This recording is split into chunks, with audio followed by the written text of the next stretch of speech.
Amigos de nuestra multiplataforma en redes sociales, Matriz TV, y también a través de los programas Realidades y en cabina de Canal 3, canal exclusivo de Cable Andino, pues tenemos otro invitado que realmente vale la pena tratar y vale la pena bastante tratar. Me refiero a otro superviviente de la tragedia de los Andes, también conocido como el Milagro de los Andes. Me refiero a Álvaro Mangino. Álvaro, un honor tenerlo aquí en el programa. ¿Cómo está usted? Bienvenido. Muy buenas noches, estamos bien, por suerte superando esta pandemia que nos ha trastornado un poco nuestras vidas en este año y medio que llevamos ya medios encerrados en esta vorágine que nos ha atrapado, que nos cuesta mucho entenderla y superarla, porque realmente es algo difícil de poder sobrellevar, pero sobre todo no tanto para nosotros que ya hemos pasado por ciertas vicisitudes. Para nosotros no ha sido de repente tan difícil, pero sí para mucha gente que ha sufrido mucho, que ha perdido familiares, que no están convencidos de cómo soportar esta presión de cuerpo, alma y mente a la cual estuvimos sometidos durante mucho tiempo. Y que es difícil superar y que hay que buscar mecanismos para poder superarlo, ¿no? Nosotros ya los tuvimos, esos mecanismos ya los superamos en su momento y bueno, y hay que tratar de ayudar a la gente y transmitirles que en la vida se puede y que todas estas cosas dependen de nosotros, depende de cada uno. Hay que buscar en el interior de cada uno que siempre tenemos los mecanismos para poder ayudarnos y superar estas vicisitudes que se nos presentan. Dentro de esta situación difícil de la pandemia en Uruguay, tengo entendido que no hubo un confinamiento como en otros países. Aquí hubo un confinamiento rígido por algunos meses. Eh, ¿Cuál es el paralelo que uno puede encontrar en el haber podido soportar ciertas cosas? Sobre todo porque fue algo muy nuevo, totalmente nuevo, y ni las autoridades sabían muy bien qué hacer en un determinado momento. Eh, ¿Qué cosa fue lo que activó en ustedes de repente el poder pasar fácilmente, entre comillas, a comparación de la mayor cantidad de personas, seguramente, esta prueba tan difícil que es esta pandemia que no termina, pero con todo y sus altibajos, siendo los seres humanos personas de hábitos, pues como que ya nos vamos acostumbrando un poco a una situación así de complicada? Yo creo que nuestro paisito nuestro presidente tuvo una visión muy particular de la situación y fue muy claro en sus definiciones y en sus actitudes, en cómo fue tomando las distintas decisiones y nos fue explicando eh, formalmente y muy abiertamente lo que fue haciendo y cómo lo fue haciendo y por qué lo fue haciendo, ¿no? Ujú. Era cuestión de escucharlo y de, y de entender lo que él estaba haciendo. Y fue una persona muy franca y, y que en mi caso y en muchos casos de los uruguayos, nosotros lo comprendimos y lo apoyamos. Hay que ver que él tuvo una aceptación del público muy grande durante todo este periodo, ¿no? Una aceptación de tanto como los que lo habían votado y como no, ¿no? Tuvo una imagen de aceptación muy grande en todo el público del país, ¿no? Él fue una persona que fue muy responsable, fue muy abierta, nos fue transmitiendo paso a paso lo que fue haciendo en la medida que la pandemia nos fue comiendo y fue creciendo y fue causando muertes y fue causando daños irreparables, porque se fue muriendo muchas personas y él fue siempre fiel a sus principios y a sus decisiones, y las decisiones las tomó él. No se las echó en culpa a nadie, ¿eh? Él fue el que tomó esas decisiones, él tuvo que elegir entre que el país no parase y tuviéramos una economía que por lo menos nos mantuviera con vida, no todas las economías, porque hubo algunas economías como el turismo y varias otras economías que fueron muy dañadas y que tuvieron realmente que no pudieron subsistir prácticamente. Pero él trató de que el país de alguna manera subsistiese a pesar de lo que estábamos sufriendo. Y bueno, yo pienso que eso fue muy difícil para él, porque él tuvo que analizar detenidamente y de qué manera podía manejar las dos cosas, ¿no? O sea, por un lado la economía y por otro lado el dolor y la muerte que estaban sucediendo en el país. Ujú. Él fue una persona que se preocupó mucho de atender al pueblo, se preocupó mucho de que hubiera camas para CTI para todos. Él trató de que la pandemia no lo superara en ningún momento y creo que lo consiguió. Después fue muy ágil, hay quien dice que se demoró un poco con las vacunas, pero yo creo que él fue muy consciente, las vacunas llegaron. Hoy en día la población está prácticamente un 70% vacunada con 2 dosis y algunos con 3. Claro. Creo que el país tuvo una respuesta, el presidente le dio una respuesta a su pueblo y lo cuidó lo máximo que pudo. Hay Mm, gente que no lo comparte, pero yo pienso que es así. ujú. ¿No hay acaso una similitud en esa toma de decisión por parte de la calle Pou, su presidente, con lo que, digamos, tuvo que afrontar Marcelo Pérez allá en la montaña?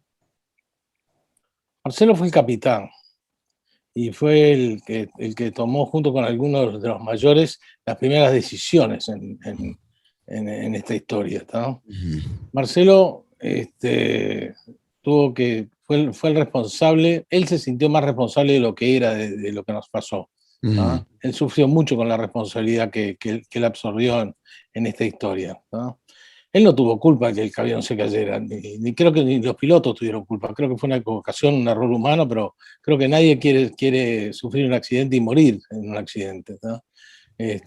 Realmente, Marcelo, cuando se enteró que las búsquedas se habían cancelado, él sufrió de alguna manera la presión que él mismo se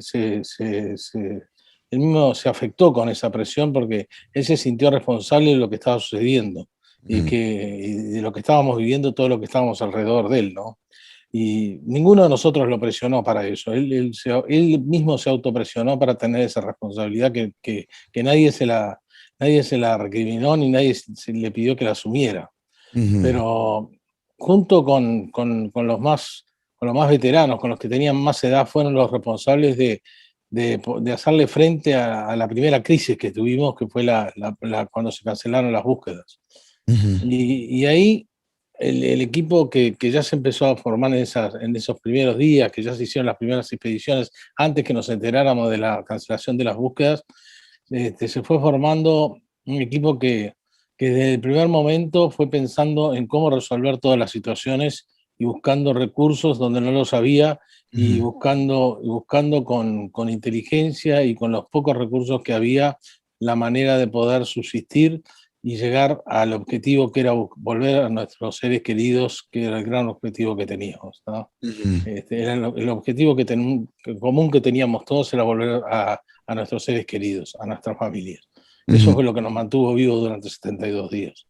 Bueno, pero ahí también hay una muestra de unidad, ¿verdad? O sea, la misma unidad que parece que tiene un pueblo, ¿no? Y esta unidad que hubo, porque sabemos que igual arriba hubo, en la montaña hubo discusiones, hubo desacuerdos, pero todos igual se enfocaron en lo mismo. Cada uno tuvo una labor. ¿Cómo se llega a un consenso en una situación tan complicada? ¿Solamente por el tema de querer sobrevivir o porque existe ya una base cultural, educativa, propia, por los buenos Yo creo que sentimientos? lo más importante que hay que entender en esta historia es que no había protagonismos, no había nada por qué luchar. La única lucha que teníamos era una lucha en común, y era que todos tirábamos para el mismo lado y todos queríamos el mismo objetivo. O sea, hubo disputas y hubo algunas pequeñas altercados, pero siempre fueron por pavadas. Nunca hubo una pelea grande, nunca hubo una discusión que fuera importante. ¿Tá? Ujú. Hoy en día, los sobrevivientes podemos tener mucho más discusiones y mucho más peleas de las que tuvimos allá arriba. Sin duda, sin duda. Aquí hay mucho más para compartir y mucho más para pelear de lo que tuvimos en esos 72 días. En Ujú, esos 72 días el grupo humano fue increíble, fue creándose lo que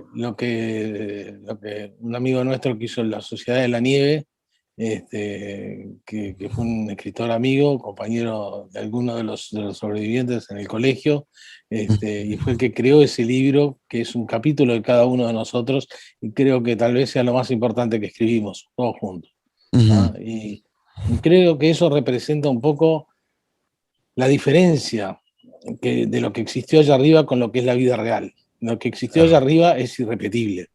Lo que existió allá arriba nunca se va a repetir en la vida real en la tierra normal, vamos a decir, en una ciudad y en lo que vivimos en el día a día.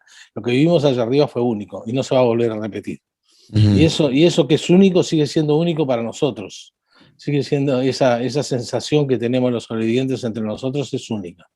Y eso es irrepetible. Eso es completamente cierto. En realidad cada momento es irrepetible, pero esta situación es completamente singular. Por lo tanto, tiene más relevancia el decir que va a ser algo irrepetible o que fue algo irrepetible, porque eso ya no va a pasar nunca más, ni tampoco los protagonistas, ni las circunstancias. Y esto me lleva a pensar algo. ¿Ustedes se sienten, o usted, ya que estamos hablando directamente, se siente también de alguna manera portavoz de aquellos que no llegaron a sobrevivir, aquellas personas que en algún momento llegaron a tener voz porque fueron más los sobrevivientes desde el inicio, sea por distintos motivos, hasta por la avalancha, que algunos se fueron? ¿Se sienten portavoces? ¿Se siente usted portavoz de esas personas? ¿Llegaron a darle algún mensaje? No me refiero a los familiares, sino a la humanidad, como lo vienen dando con conferencias, también a través de la experiencia de ellos?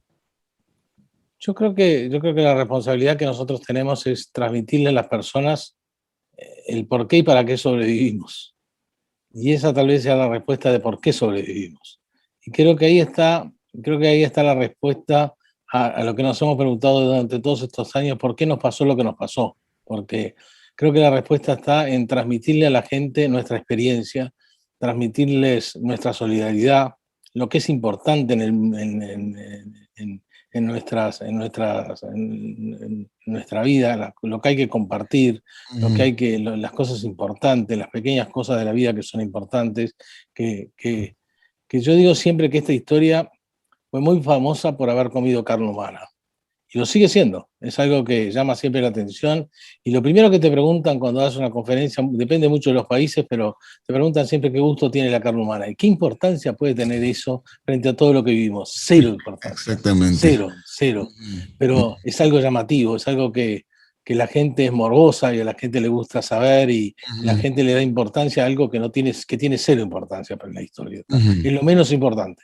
Lo que es mucho más importante es lo que vivimos, cómo vivimos y todos aquellos valores que fueron tan importantes para sobrevivir y que nos unieron de una manera que conseguimos resolver algo que parecía imposible frente a cualquier persona que existía en este mundo, porque nadie pensó que pudiéramos estar vivos, y nadie pensó que podríamos haber sobrevivido 72 días en el medio de la cordillera a 4.000 metros de altura. Es impensable, pero lo hicimos. Y lo hicimos porque creímos que lo podíamos hacer. Esa es una parte fundamental. Creer que uno puede.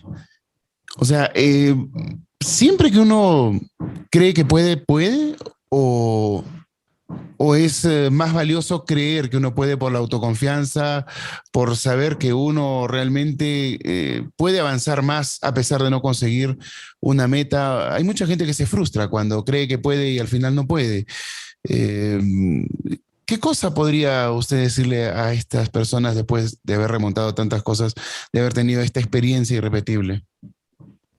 En la vida pasan muchas cosas y la gente sufre mucho y muchas veces nos equivocamos y nos pegamos muchas veces, ¿no? Y sufrimos muchas veces y acontecen cosas que son impensables y que te frustran.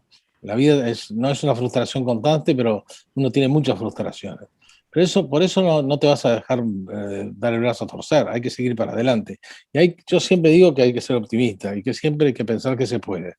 Ese es el camino de la vida. Yo siempre digo que siempre se puede estar peor y hay que pensar que siempre se puede vencer eso, ¿no? Hay que saber mirar el vaso, hay que agradecer lo que uno tiene, aunque sea poco, hay que agradecerlo y hay que pensar que siempre se puede estar peor.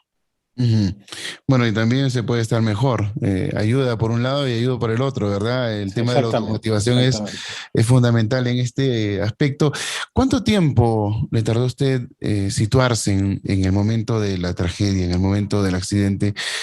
No todos procesaron tan rápido el hecho de que se habían estrellado. Ok, quizás eso fue lo más sencillo. Lo más difícil fue centrarse en cómo estaban y después qué iban a hacer. ¿Cuánto tiempo le tomó a usted para darse cuenta la real situación? Mm, Creo que, a ver, ¿estás preguntando en el momento del accidente cómo procesé el momento del accidente? Así es. Yo me quebré la pierna, yo no caminé durante 72 días. Mi pierna quedó colgada de la rodilla hacia abajo, me quedé tibia y peroné. Me quedó encajada delante del asiento delantero donde yo estaba sentado Ujú, y entre dos amigos me sacaron de abajo de ese asiento, me llevaron hasta el final del fuselaje donde se había roto la cola y ahí Canesa me ayudó a colocar los huesos en su lugar y están así hasta el día de hoy. Nunca más nadie los tocó. ujú. ¿Ah? Tengo un poquito de artrosis en la rodilla, hoy en día me molesta un poco, pero hasta el día de hoy nunca nadie tocó esa rodilla, o sea que tan mal no quedó. Es lo que siempre le digo a Roberto. Pero yo tuve que procesar varias cosas. Primero que yo no iba al colegio de ellos, yo no Ujú, era compañero de su colegio, yo era un extraterrestre ahí arriba de ese avión. Yo había ido porque el capitán del equipo que no fue y otro jugador de ese equipo que eran muy amigos míos y a último momento decidieron que no podían ir. Cuando ujú, ellos deciden que no podían ir, yo les dije, bueno, entonces yo no voy. Conocí a varios de los que estaban en ese avión, conocí a muchos y otros no. Había gente totalmente desconocida que muchos que no nos conocíamos, ¿ah? Con los cuales hoy somos muy amigos, pero había muchos que no conocía. Y ahí el capitán del equipo, que era Marcelo Pérez, que era hermano de que hoy es mi cuñado, mi concuñado, vamos a decir, su mujer es hermana de mi mujer, me llama y me dice, Marcelo Pérez, que era el capitán, ¿no? Me llama y me dice, no, Álvaro, tenés que viajar igual porque precisamos gente. Y yo le dije, no, Marcelo, no voy a ir porque mis amigos no van, ¿para qué voy a ir? No, tenés que venir porque somos pocos y vení que te invitamos igual y si querés jugar podés jugar. Yo ni siquiera jugaba mucho al rugby, había jugado en polo algún tiempo, en otro cuadro, muy poquito, ni siquiera tenía mucha experiencia, ujú, este, pero me convenció y me subí al avión, ¿no? ujú, Y bueno, eso fue la primera dificultad que tuve que sobrellevar, porque ujú, no tenía muchos amigos íntimos ahí arriba, prácticamente ninguno, ¿no? Realmente ahí me fueron acogiendo ciertas personas que fueron ayudándome mucho y que me respondieron y que me cuidaron mucho, mucho ahí arriba. Nando ujú, fue uno de ellos. Nando fue una persona que me dio mucho, mucho soporte, me ayudó mucho, me cuidó mucho, y bueno, y se lo tengo que agradecer hasta el día de hoy. Pero fue una persona que me ayudó mucho a soportar todo lo que yo soporté al principio, que fue mucho dolor en la pierna, mucha incomodidad, en las noches era jorobado porque molestaba mucho, porque me quejaba mucho del dolor, los que ujú, estaban durmiendo incomodaba. O sea, no la pasé muy bien en los primeros momentos, ¿tá? Y no tenía una amistad así de alguien que no estaba dentro de los grupitos de amistad que había dentro de ese fuselaje. ujú, Y no pertenecía a ningún grupo de esos. Y eso realmente me dejó medio solitario en esa primera instancia. ujú, Y bueno, me tuve que ir adaptando, ¿no? Entonces, no fue fácil, pero tampoco fue muy difícil porque la verdad, hoy me llevo muy bien con todos y nunca generé ningún problema con ninguno y fui creando amistades ahí arriba que hoy en día se han solidificado y somos grandes amigos con muchos de los sobrevivientes, ¿no? ujú. Con todos soy muy amigo, pero siempre dentro de los grupos tenés más tendencias con unos que con otros, o sea, siempre Claro. tenés más cercanía con unos que con otros, ¿no? Y Ujú. bueno, y eso fue duro para mí al principio, muy duro, quedé medio solitario ahí en esos primeros Ujú. momentos. Bueno, la Y, soledad emocional es más fuerte que la soledad grupal, ¿no? Obviamente. pero yo creo que tuvimos una fortaleza mental muy fuerte todos los que estuvimos ahí Ujú, arriba. Creo que ujú, nuestras cabecitas fueron muy poderosas. Nos ayudaron mucho a subsistir y a resistir a toda esa presión de cuerpo a la mente, buscando mecanismos. Yo tenía a mi novia que ya hace unos años que la tenía, habíamos cambiado nuestros crucifijos y yo hablaba todas las noches con ella. ¿Ah? y es mi actual esposa y la madre de mis hijos, y bueno, y ella sabía que yo estaba vivo y yo trataba de transmitirle eso todas las noches. Y creo que eso me hizo fuerte y me generó una fortaleza muy grande para subsistir. ¿Ah? Lo mismo que la fe y compartir con toda esa gente el rezo que hacíamos todos los días, el hablar, el contar chistes, el hablar de comidas y todos los mecanismos que buscamos para romper la tensión Ujú, que teníamos de cuerpo, alma y mente. ¿Ah? Eso fue muy importante. ujú, Y yo creo que en la vida lo que más nos ayuda a todos son los sentimientos. Esa es la fortaleza de un ser humano, ¿no? Los ujú, sentimientos y la solidaridad. ¿Ah? ujú, Eso es la fortaleza de cualquier ser humano, la ujú, mayor fortaleza. ujú. Bueno, se supone que el amor es el sentimiento más importante. De él vienen muchas cosas. Es una fortaleza, pero también es un motor. A ustedes los Claro que lo impulsó a es, lograr una hazaña, ¿no? exactamente. Ujú. Eso es lo que yo pienso. No sé lo que piensan los demás, pero eso es lo que yo pienso profundamente. Creo que Bueno, pensamos más o menos todos iguales, pero ujú. Bueno, dentro de todo esto, eh, ¿cómo fue el tema de los liderazgos? ¿Cómo se formó la Sociedad de la Nieve? Ustedes no se lo propusieron, pero comenzaron a salir, no sé, reglas nuevas, de repente tareas nuevas para cada uno de ustedes. Hubo cosas seguramente que ah, estuvieron prohibidas. nadie tuvo que imponer nada. O Ujú, sea, los liderazgos, el ser un líder es, es generar impulsos a los demás por el ejemplo que uno tiene para mostrar a los demás cómo se hacen las cosas. Y eso hace que las personas lo sigan. Eso es ser líder. El ujú, líder no se impone, el líder enseña, el líder marca el camino. ¿Tá? Eso es ser un líder. Y hubo varios en distintos momentos para distintas cosas. Y bueno, y eso se fue creando solo. ujú, Y se fueron generando reglas sin tener que decirlas. ujú, Nadie podía mentir, nadie podía engañar, nadie podía robar comida que se repartía todos los días esa era una de mis funciones. Yo cortaba carne absolutamente todos los días y yo no iba a robar un pedazo de carne porque me iba a autoeliminar a mí mismo. Era algo impensable hacer unas cosas de esas. ¿No? ujú, Y bueno, y había que respetar había que respetar a los otros. O sea, no había que respetarse a uno, había que respetar a los demás. Y eso era lo más importante que teníamos. ujú, Sabíamos que si no lo respetábamos, ibas a la muerte, porque ahí perdías toda la credibilidad que tenías. ujú. ¿Y qué nos falta a nosotros aquí abajo para poder llegar a un nivel de comprensión de que la vida se puede manejar de otra manera y que no Están en estar... los Andes, están en Ujú, los Andes, y no en esta selva. Cuando estás en esta selva es mucho más difícil. Esta selva te come. ujú, Es mucho más difícil vivir de la manera que yo te estoy diciendo. Hay intereses creados, hay plata, hay competencia, hay otros valores. Los valores se mezclan. ujú, Pero igual, hay todavía hay mucho sentimiento, hay muchos intereses que se pueden trabajar en conjunto. Hay mucha esperanza, mucha solidaridad en muchas cosas que hacemos.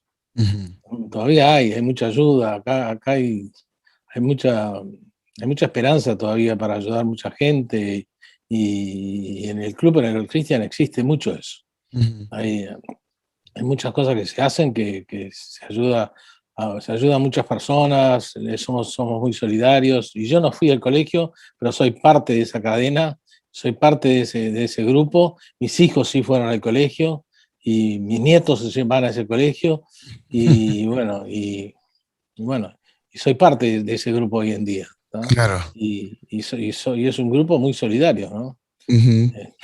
Ahora ya el 24 de este mes vamos a hacer el primer asado desde hace un año y medio de la pandemia, con aforo. O sea, no podemos ser más de 50, pero yo estoy dentro de los 50, o sea, soy uno de los elegidos, o sea, ¿verdad? Un privilegio.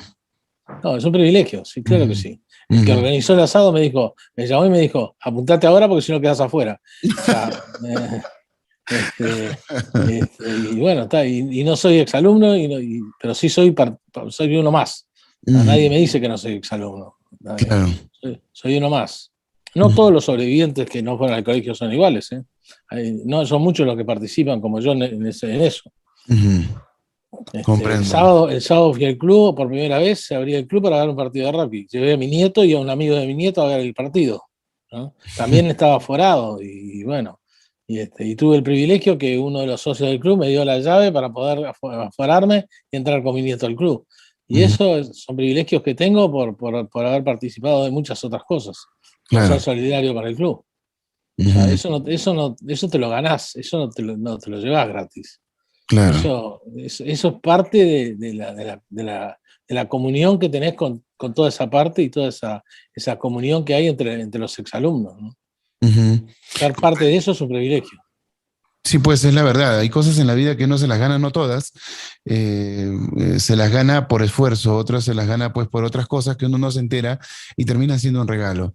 Y la vida para ustedes o para usted es un regalo, resultó un regalo o también fue parte de ganársela a través de la experiencia en la montaña. No, yo tengo solo que agradecer. Tengo una familia, 4 hijos, 6 nietos, una mujer divina que me ha acompañado durante todos estos años con nuestros bemoles, con nuestros momentos buenos y nuestros momentos malos, porque nadie es perfecto y a todos nos llegan ese tipo de momentos y hay que saber superarlos también. ¿Y cómo los superás? Con amor, con cariño, con, con paciencia, con todo eso, con lo que te dije, con sentimientos. Los sentimientos son los que siempre ganan las batallas, Ujú. sin Cada, duda. cada persona tiene una esencia, ¿verdad? Cada persona es diferente a las otras, pero después de toda esta experiencia, Álvaro Mangino siguió siendo exactamente el mismo en esencia, o toda esta historia volcó algo importante en su vida, lo complementó y No, terminó siendo diferente.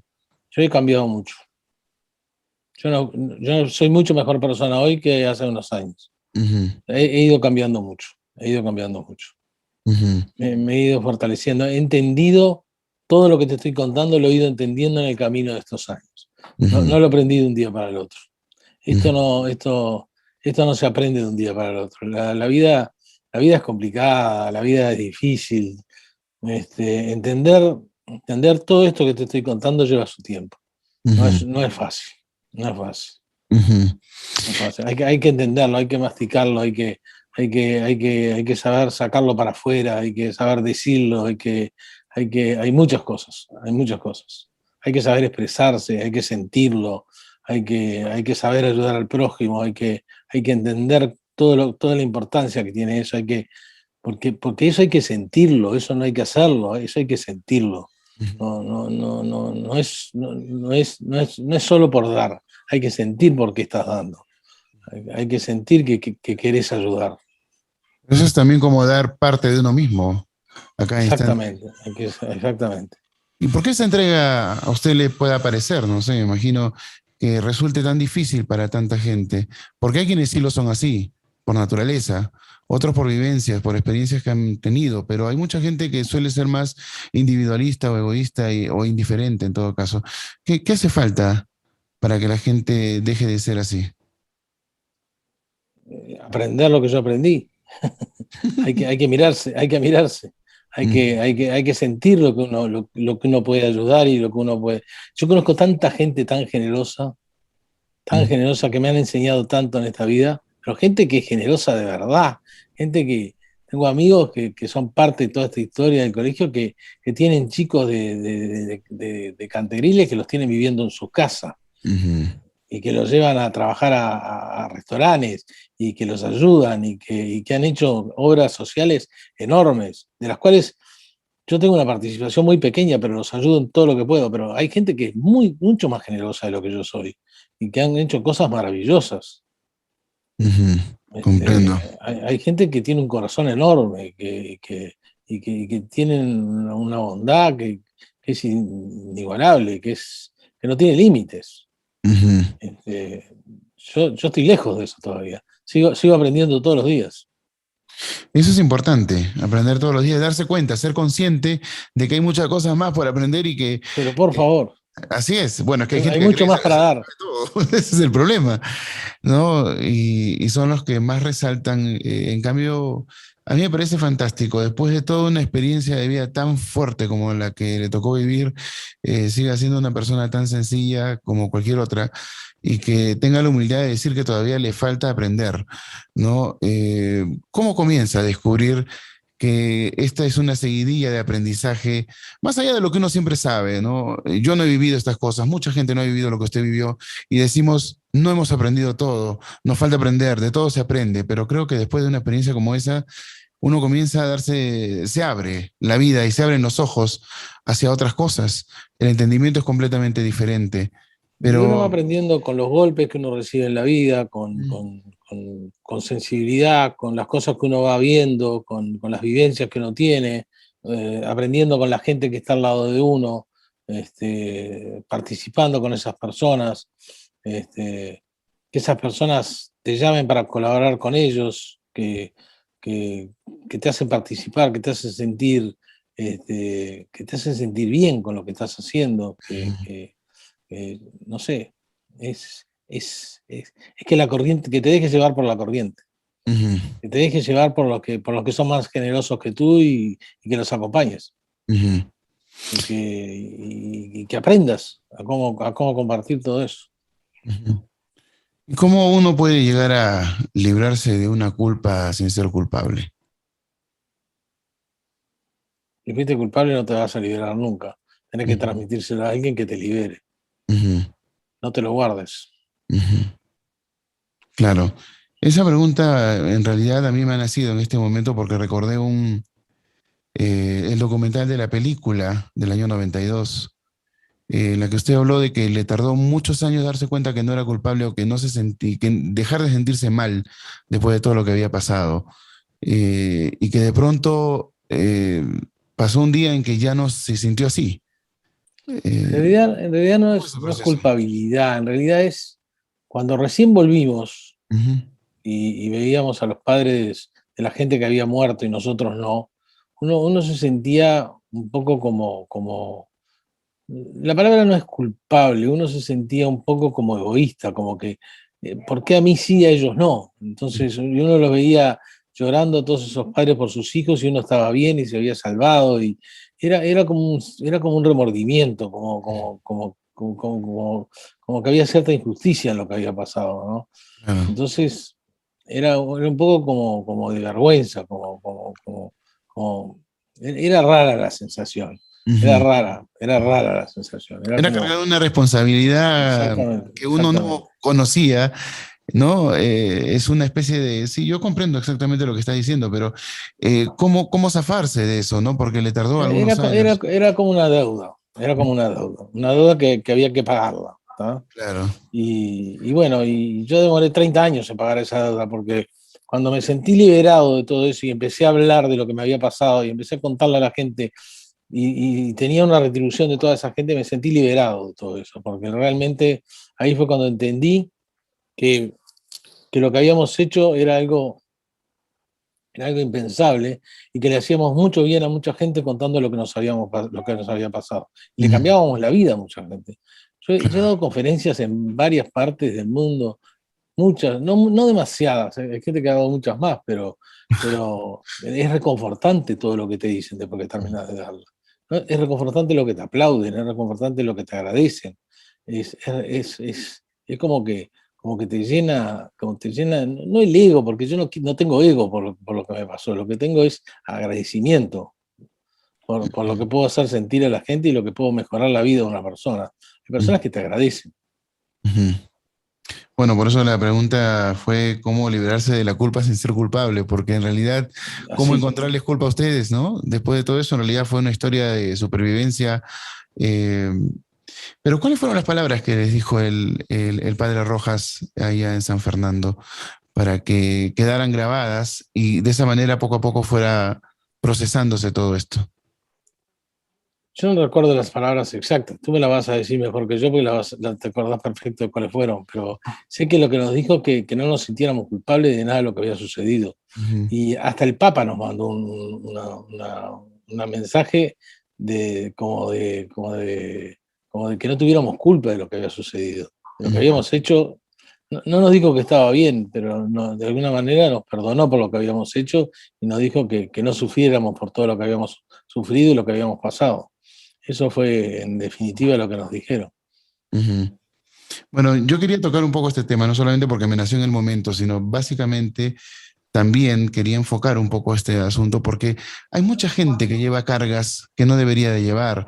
Hay gente que lleva frustraciones y dolores a lo largo del tiempo y después termina eso transformándose en ira o en una depresión muy fuerte, ¿no? ¿Qué mensaje podemos darle a las personas que están cargando cosas y que de repente no tienen a nadie cercano o no se sienten seguros para poder contar realmente lo que tienen? Tiene que liberarse. La única manera de sacar todo eso para afuera es liberarse y contárselo a alguien. Ujú. Pero No, no usted, sé, sí, continúe, no hay problema. yo creo que lo más importante es eso. Si alguien tiene algo guardado que le pesa mucho y que lo hace sentirse culpable de algo, Ujú. esa culpabilidad tiene que transportársela a alguien, tiene que compartirla con alguien, porque es la única manera de que alguien le pueda ayudar a liberarse de eso. No hay otra manera. Ujú.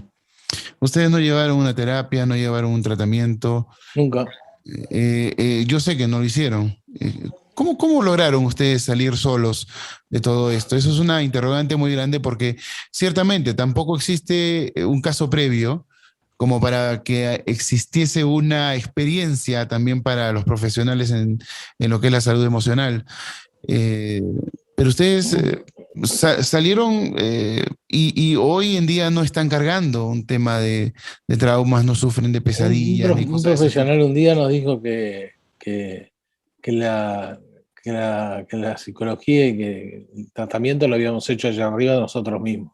Ujú, Esa fue la respuesta que nos dieron. ujú. Supongo que habrá sido así.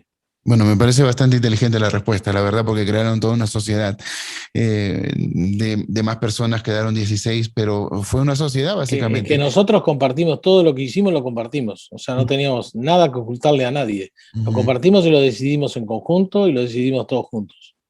Pero eso fue una forma de liberarse también, ¿no? Yo creo, Ujú. Me yo creo parece que que fue sí. así. Y hablando de esto, ¿las decisiones, todas las decisiones se tomaban en conjunto o de repente los líderes del grupo, me refiero a los mayores, los primos? Todo fue medio hablado entre todos. Ujú, Creo que algunas decisiones se deben haber tomado medias. O sea, las decisiones de quién iba a caminar las tomó Nando. Nando fue el que decidió quién lo acompañaba. Nadie le iba a faltar el respeto a Nando y decirle, no, tú no vas a poder. Nando había pedido a su madre y a su hermana y estaba decidido a salir de ahí para encontrar a su padre y contarle lo que le había sucedido. O sea, ujú, nadie se iba a interponer en una decisión de ese tamaño, ni con Nando, que tenía un espíritu y una fortaleza enorme para salir de. Salvo algunas decisiones particulares como la de Nando, que él autoasume que iba a ser el liderazgo de la salida final, esa ujú. nadie se la iba A quitar, ni a cambiar. a quitar ni a cambiarla, porque él era una persona muy respetada, él ya había tomado esa decisión, había perdido a su hermana y a su madre, y Ujú, él había decidido que iba a ir a buscar a su padre para contarle lo que había sucedido. O sea que nadie se iba a interponer frente a una decisión de ese tamaño y frente a un Nando que era una persona sumamente respetada ujú, dentro del fuselaje. Entonces, ujú, era inviable. Y no sé qué otras decisiones pues, se pueden haber tomado en particular, pero ujú, cuando se fue a la cola se decidió entre todos, cuando se decidió si hacíamos funcionar la radio o no, todo el mundo opinó, ujú, algunos más, otros menos. Siempre había alguien que le daban los títulos a las personas que estaban más capacitadas para tomar ciertas decisiones, como a Roy se le dio la decisión de la radio porque era estudiante de ingeniería, y a ujú, Roberto se le dio un poco la medicina porque era estudiante de medicina. O ujú, sea, los títulos en honoris causa fueron dados de acuerdo a la capacitación o al origen que tenían de sus padres ujú. o de sus estudios. O sea, Claro. eso funcionó así, pero fuimos todos muy respetados y todos tuvimos voz y voto durante los 72 días. Ujú.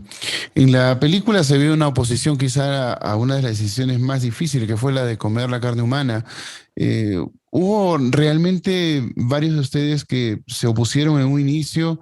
¿Cómo, Sí, cómo fue este desarrollo?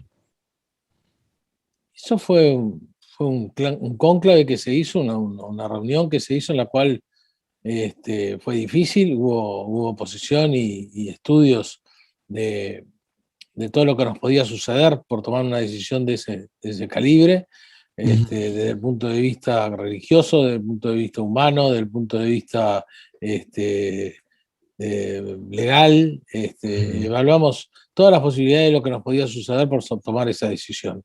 Hubo gente que lo aceptó y que lo cumplió rápidamente, y hubo gente que no, ¿no? Ujú, Yo me enteré el otro día que fui uno de los primeros en comer. No sé quién me lo contó. Yo no tuve problema nunca, ujú, pero bueno, hubo gente que sí, hasta el final. ujú. Este, Eso va en la idiosincrasia de cada uno y en cómo cada uno tenga la capacidad para absorber un tabú como era ese. Claro. Yo no tuve ningún problema para superarlo, cero. Ujú. O sea, lo volvería a hacer sin problema. Claro, me imagino, bueno, es un tema de supervivencia, ¿no? Y después de que uno ya tuvo la experiencia, obviamente le pasa a uno de nuevo y ya sabe qué tiene que hacer, básicamente. Por eso, bueno, yo la verdad, desde pequeño cuando me hablaban del libro, porque yo siempre tuve atracción a este caso que les ocurrió a ustedes, me decían los antropófagos. Cuando leí el libro, lo que menos me importó fue el tema del consumo de carne humana, sino básicamente el Pero es que no desarrollo somos, de la vivencia de ustedes. no matamos a nadie para comer, ¿eh? Exacto. No hicimos antropofagos. Ujú. Así es. Fue En realidad, necrofagia. Si tiene claro. un nombre, es necrofagia lo que hicimos. Ujú, No, antropofagia no hicimos, ujú. pues no matamos a nadie. Claro. Bueno, en todo caso no sería canibalismo, que es más fuerte, que también se Más utiliza. fuerte todavía, más fuerte Claro, todavía. así es. Como sea, a mí la verdad lo que me interesó más fue el desarrollo de los días que les tocó pasar a ustedes hasta salir y ser libres como lo entendemos nosotros aquí abajo, porque me imagino que dentro del tiempo en que pasaron ustedes allá también deben de haber sentido algo distinto al sentimiento de la libertad que nosotros conocemos. Sin duda. Ujú. ¿Cómo se siente esa libertad en la montaña, en el contexto en el que ustedes atravesaron? En la montaña todos los días teníamos que, que acomodar nuestra cabecita para pensar que podíamos salir. Ujú, Era una lucha diaria para sostenernos y pensar que al día siguiente íbamos a tener otro día igual y que no sabíamos por cuántos días íbamos a tener todos esos días para poder salir de ese lugar.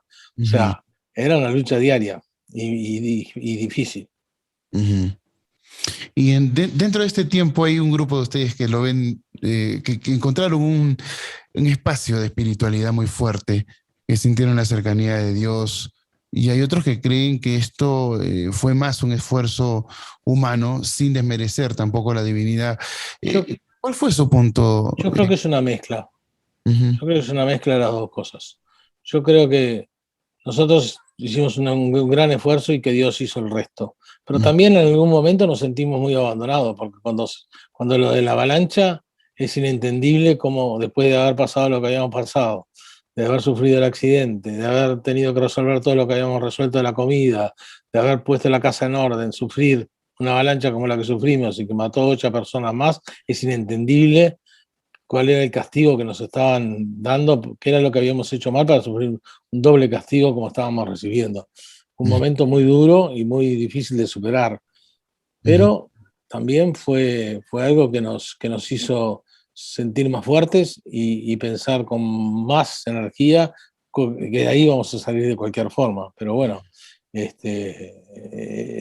fue todo muy antagónico en esta historia. ujú. La frase Dios sabe lo que hace, siempre hay un porqué, la mencionaron seguramente en la montaña. Como siempre, que nos pasa algo, decimos esto.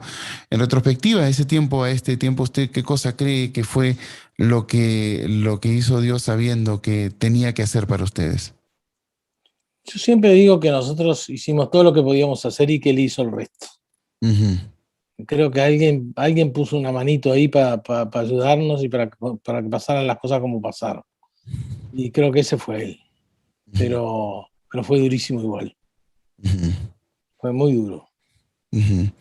Bueno, yo puedo preguntarle a usted 100 cosas, igual a los demás compañeros suyos, pero creo que se resume mucho lo que usted ha dicho. Fue muy duro. En realidad, no hay manera en que ustedes puedan decir algo que nosotros lo sintamos exactamente igual.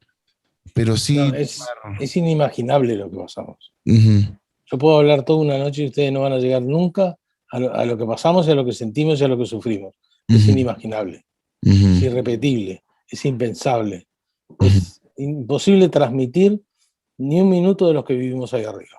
Imposible, Sí, pues hay cosas que se tienen que vivir para saber cómo son, exactamente. No hay, completamente. no hay película que pueda transmitir lo que nosotros vivimos. Ni la que va a salir el próximo año por los No, no creo. 50, no, bueno, Vamos a ver, puede ser que me lleve una sorpresa, pero no lo creo. bueno, le hice la pregunta porque Daniel Fernández, cuando conversé con él, me dijo de que esa película sí iba a tener momentos más reales, ¿no? Eso es bien probable. Eso es Ujú, bien probable. Creo que va a ser un poco más la realidad de lo que vivimos, pero que sea lo que realmente vivimos va a ser muy difícil. ujú. Yo también creo lo mismo. Va a ser muy difícil. Tendría en todo caso que hacerse una serie con capítulos diarios de 72 o 73 días para que se comprenda un poco más incluso, porque una película tiene un tiempo limitado y hay cosas que son tremendamente artísticas que de todas maneras se tienen que dar. Pero igual, si ya tenemos un libro base y muchos de ustedes han escrito libros también, y la humanidad todavía no termina de comprenderlo, pues definitivamente esto se tendría que vivir para comprenderse a plenitud. Pero ¿sabe qué? La pregunta que le hice tú tiene que ver con algo, ¿no? Yo siempre he pensado que esa frase, Dios sabe lo que hace, es más actual que vívida en ese momento, o tiene dos etapas, porque todo el mensaje que ustedes le vienen dando al mundo a través de sus conferencias, a través de los libros, de las entrevistas, es ese motivo. O sea, había que cambiar vidas. No solamente cambiaron las vidas de ustedes, sino están cambiando más vidas a lo largo del tiempo. Y con la sabiduría que han acumulado, creo que al final de cuentas, yo no voy a decir valió la pena porque sería cruel hasta decir esto, pero creo que para las personas que reciben el mensaje sí vale la pena el escucharlos y el encontrar un sentido más hacia lo que vienen haciendo y hacia lo que vienen viviendo, porque la gente por lo general anda confundida. Esa es la respuesta, el por qué y para qué, Ujú. lo que podemos cambiar a la gente. Y es fantástico, la verdad, es fantástico. Pero qué pena que hayan tenido que vivir algo tan, tan difícil, tan complicado. Eh, en el día del rescate usted pudo correr a pesar de la pierna. No, no corrí, caminé un poquito nomás. Bueno, bueno, la idea es que llegó de los primeros al helicóptero, ¿verdad? Fui el primero en llegar. ¿Cómo fue Pero ese, también pero paró al lado mío también. ¿cómo fue ese día? ¿Cómo sintió esa emoción de saber que Fue, ya se iba a ir de la fue la montaña? sinfonía y la alegría más grande de nuestras vidas cuando aparecieron esos helicópteros. Ujú, Fue un final feliz. ujú, Siempre digo que después de todo ese esfuerzo y de todos esos días que pasamos en los cuales vivimos de todo, porque vivimos esperanza, vivimos alegría, vivimos momentos crueles como la avalancha, vivimos también momentos de tristeza, momentos de ansiedad cuando esperábamos las caminatas y no sabíamos si llegaban o no llegaban. Cuando ujú, llegaron esos helicópteros fue el momento de mayor felicidad de nuestros días. O sea que también fuimos muy felices cuando ujú. se terminó la historia, ¿no? Claro. Con, dejábamos un lugar que fue nuestro, que nos perteneció durante 72 días en los cuales aprendimos mucho, crecimos mucho, aprendimos muchísimas cosas que no habíamos aprendido porque éramos unos chicos muy jóvenes todavía a esa altura de la vida. Ujú, Compartimos cosas muy íntimas con ciertos amigos que son inseparables y que nunca los vamos a poder olvidar en nuestras vidas. Y bueno, y creo que eso tiene un valor intrínseco que nadie lo puede separar y que nadie nunca nos va a poder juzgar y que es único y que ujú, nunca más lo van a poder recrear y nunca más nadie, nadie lo va a poder, no se va a repetir, ¿tá?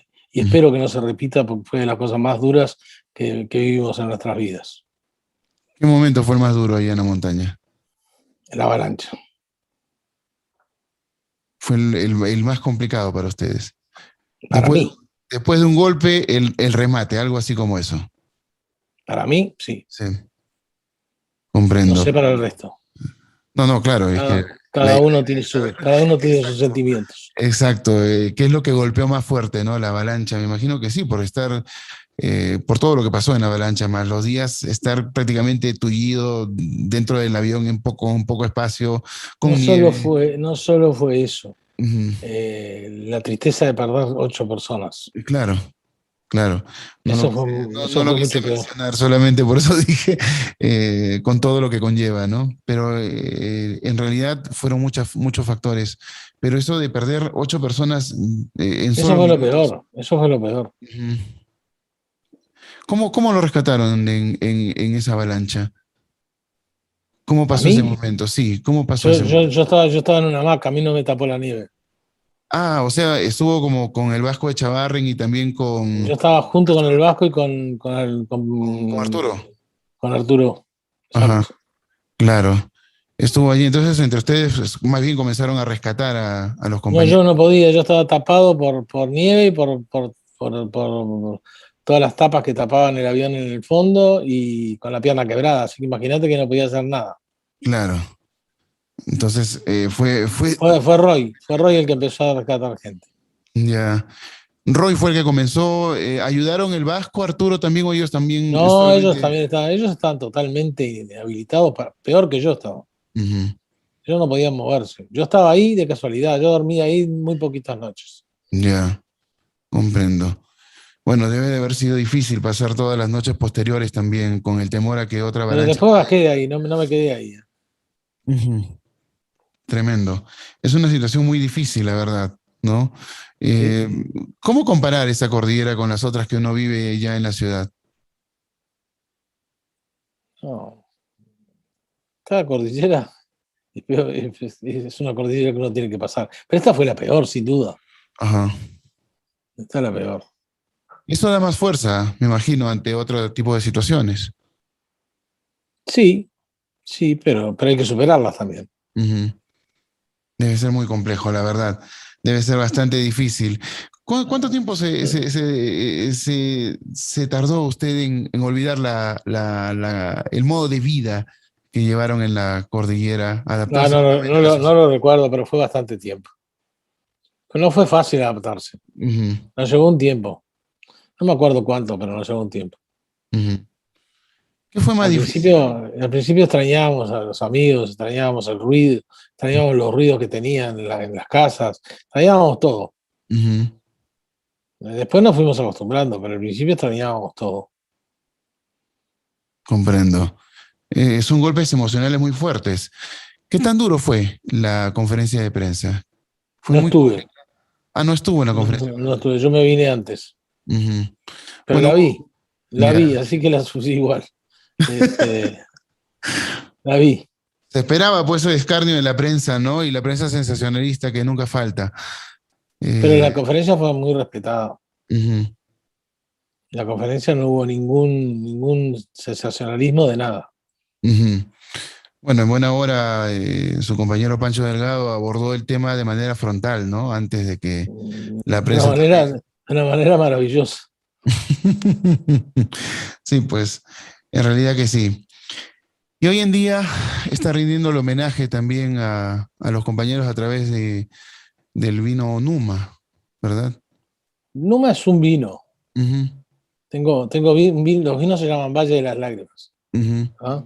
Que es el lugar donde nos caímos. Ahora el 16 tenemos otra comida que se va a hacer a beneficio de los tréboles, en el cual los sobrevivientes vamos a firmar botellas y se van a donar para los tréboles.